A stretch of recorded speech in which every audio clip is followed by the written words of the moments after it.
Shalom, perkenalkan nama saya Mersinda Sevanya Sailun Tuera dari Program Studi Ilmu Keperawatan Universitas Pembangunan Indonesia Manado dengan NIM 2114201034. Pada kesempatan ini untuk memenuhi tugas ujian akhir semester mata kuliah Pendidikan Budaya Anti Korupsi dengan dosen pengampu Enci Aprilia Widya Mandey, SH, SS, MH, saya membuat video penjelasan tentang dampak korupsi di bidang pertahanan dan keamanan. A. Definisi korupsi. Korupsi adalah setiap orang yang dikategorikan melawan hukum, melakukan perbuatan memperkaya diri sendiri, menguntungkan diri sendiri atau orang lain, atau suatu korporasi, menyalahgunakan kewenangan maupun kesempatan, atau sarana yang ada padanya karena jabatan atau kedudukan yang dapat merugikan keuangan negara atau perekonomian negara. B. Definisi pertahanan dan keamanan.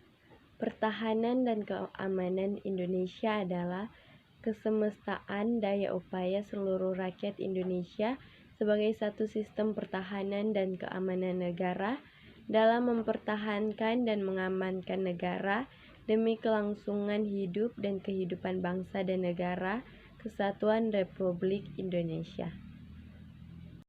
C. Hubungan korupsi dengan pertahanan dan keamanan.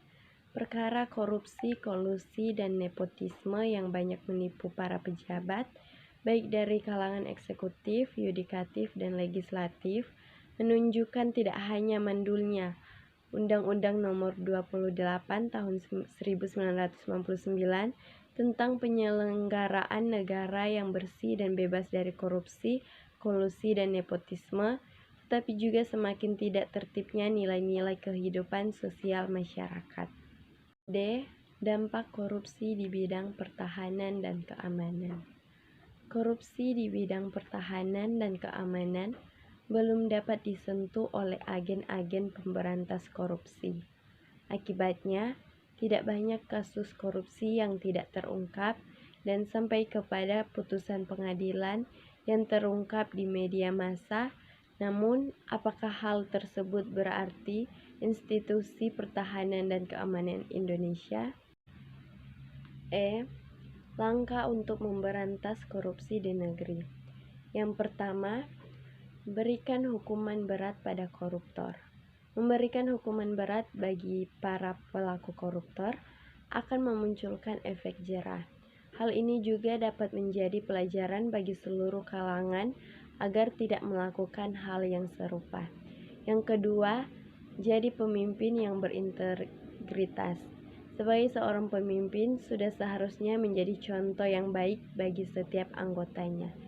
Jika seluruh pemimpin suatu negara, pemerintahan, perusahaan, atau usaha tidak melakukan tindak korupsi, maka ini bisa menghalangi orang-orang yang berada di bawahnya melakukan tindak korupsi. 3. Manfaatkan teknologi. Pada sistem teknologi digital kini berkembang dengan pesat. Teknologi juga dapat digunakan untuk mempermudah sistem birokrasi, baik di pemerintahan, perusahaan, bisnis, maupun lembaga pendidikan. Yang keempat, bangun pendidikan moral sejak kecil. Pendidikan moral merupakan fondasi yang harus diberikan sedari kecil. Dengan pendidikan moral, maka setiap insan tidak mudah tergiur dengan praktik korupsi.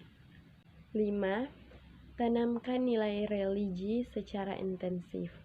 Sudah bukan rahasia lagi jika menanamkan nilai-nilai religi maka dapat berperan memberantas korupsi. Setiap agama pada dasarnya tidak pernah mengajarkan perbuatan tercela. Maka orang-orang yang beriman biasanya tidak akan terjebak dalam tindak korupsi. Yang keenam, supremasi hukum yang kuat. Dengan membangun supremasi hukum yang kuat, maka pelaku-pelaku koruptor tidak menemukan celah untuk melancarkan aksi mereka. Membangun supremasi hukum yang kuat adalah dengan memberlakukan hukuman secara adil tanpa pilih kasih, sehingga tidak ada lagi manusia yang kebal hukum.